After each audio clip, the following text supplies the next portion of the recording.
gosh. It was, I mean, honestly, that's why I don't get Matt LaFleur of Green Bay's coaching. What are you doing? Like, they kicked a field goal on third down. I don't understand it. I don't know. It was Doinkville yesterday, though, and they are definitely louder doinks this year. Oh, no, they're miking the doinks. The doinks are hotly mic'd. It's so loud. Well, it was tied at 22 near the end of the fourth quarter. Incredible game. Oh, it was great. And neither kicker could get it through the uprights. Cincy missed one, and Green Bay missed 2 and 3 straight possessions to send it to overtime. And didn't get much better there. Both kickers missed again before Mason Crosby finally hit a 49-yarder to give the Packers the 25-22 win. There were 12 missed field goals and 12 missed extra points combined in Week 5. And a lot of them, the bad weather's not here. Like, this is still beautiful. I don't know how cold it was. It was a beautiful day in Cincinnati. Yeah, I don't know. We're not talking about, like, weather misses. And, yeah, this is, like, as good a weather as the fall presents outside of Kansas City last night. And generally really good kickers, too. It was very bizarre. It was a bad day for kicking. Now, since the extra point was moved back in 2015, this is the first week to have at least 10 missed field goals and 10 missed extra points. So this is kind of an outlier little bit thing. So I don't want to like get crazy like with conspiracies or anything. It just seemed to be a really bad day for kickers this weekend. But overall, good game. Joe Burrow, 26 of 38, 281 yards, 2 touchdowns, 2 interceptions. He was taken to the hospital with a throat contusion after the game. Yeah, I saw that. But it was reportedly just a precaution, and he's expected to be fine. Okay. Jamar Chase, again, 6 catches, 159 yards, touchdown, and we know what Aaron Rodgers does. But overall, even though this wasn't a win for the Bengals, I felt like this was a very telling game for the direction that they're heading. Oh, no. Like, I didn't think they were going to beat the Packers. No, Packers are a better team. There's no question. If you watch the game, the Packers, I felt like were the better team. I actually called the upset. I had Cincinnati winning, and I thought I had it like the Cleveland game I called. I thought I had it. I could have had a spectacular weekend. Did not. I was so close. But I will say this.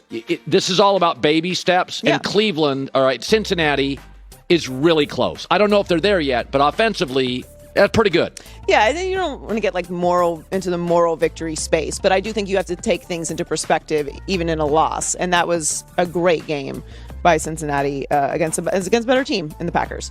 So, Justin Fields, what do you know? He can play. It's officially begun the era in Chicago.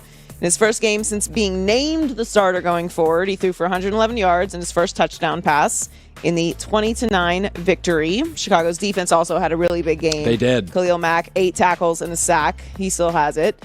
And they also held the Raiders to the fewest points so far this season.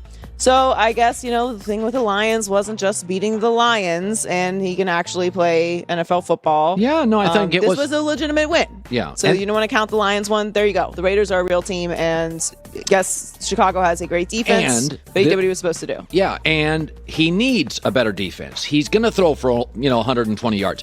This is how young quarterbacks win. Trey Lance yesterday didn't throw for many yards, but he competed. Yeah. So the key, in Jacksonville, Trevor Lawrence has to throw for 350 yards. Zach Wilson, same thing.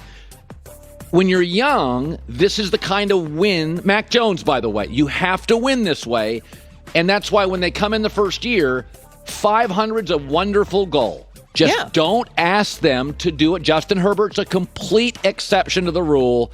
Is this offensive line is not capable of giving him 38 points a week. And I thought they really came in. I know we don't like Matt Nagy, right? Everybody can. But this was a nice game plan. They played within his ability to do things. I don't have a problem with Matt Nagy. Yeah. I thought Justin Fields should have been starting week 1, and it appears I am correct about that. He didn't need 1.5 games holding a tablet to figure out how to play, but that's the way it was handled. Yeah. And now it's Justin Fields' team moving forward. And, the schedule's going to get a little interesting. Who do they play next? So they have Green Bay next week on Fox.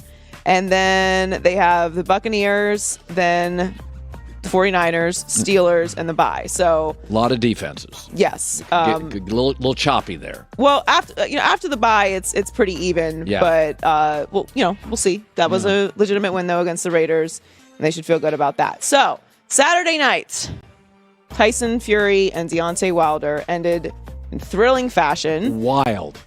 I think it's been the best fight I've ever been to. In terms of action, it's one of the best fights I'm not saying they're two great fighters, but in terms of just The action I saw. It was a very emotional fight. Oh, they hate each other, like legitimately. They legitimately don't like each other. The arena was not. So you and I were at the second fight. Right. And that was a very heavy Fury crowd. Yes. But with COVID, Fury fans can't come over. There's travel restrictions. So it was very split. Yeah. And you could feel it. But you could also feel the emotion, because when the heavyweights fight, it's different. Like there's just a different energy in the building. Yeah, it feels big. It feels big. They are big. They're leaning on each other. Like you can feel the energy of and they are fighting. So 5 knockdowns, Wilder going down 3 times, Fury going down twice. There was a couple rounds where if you had just a few more seconds, the fight was going to be over. Yeah. But Fury ended up winning, got the final word, knockout in the 11th round to retain his heavyweight title.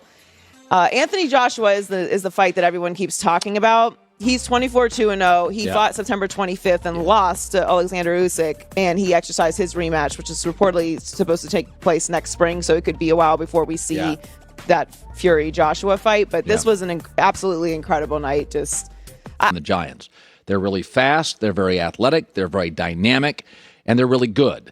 One of the things that the NFL has a huge advantage of over the other sports in America, and this is why they keep kind of pulling away from other sports. The NBA ratings are down, baseball's kind of plateau, the NFL's keep growing, is that when you can go from really okay to really exceptional very fast. It takes a couple of draft picks. And in the last 2 years, Dallas has hit on 4 draft picks, each in a different unit.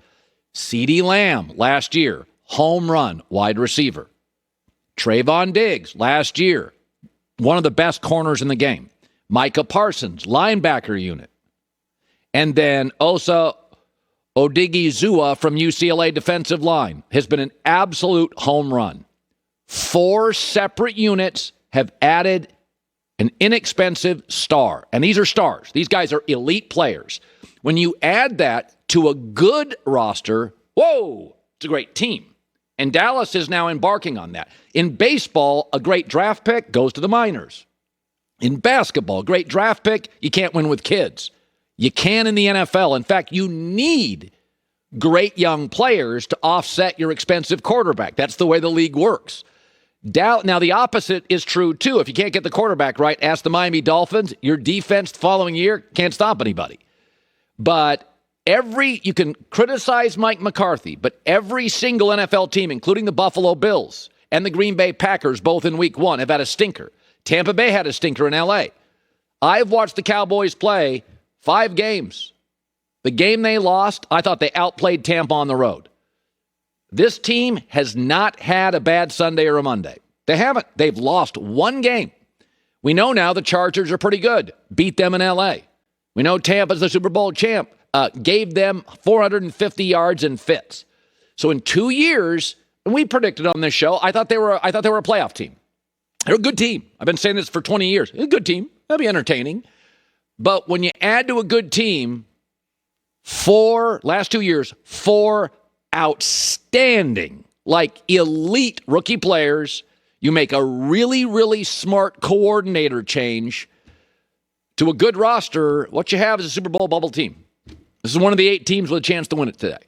And I have never been anti-Cowboy. I've been anti-hype with the Cowboys. This team's good. They're fast. They're athletic. They're young enough, but have the experience at the left tackle, at the quarterback, at the edge rusher, just enough experience to matter. And here's Mike McCarthy after.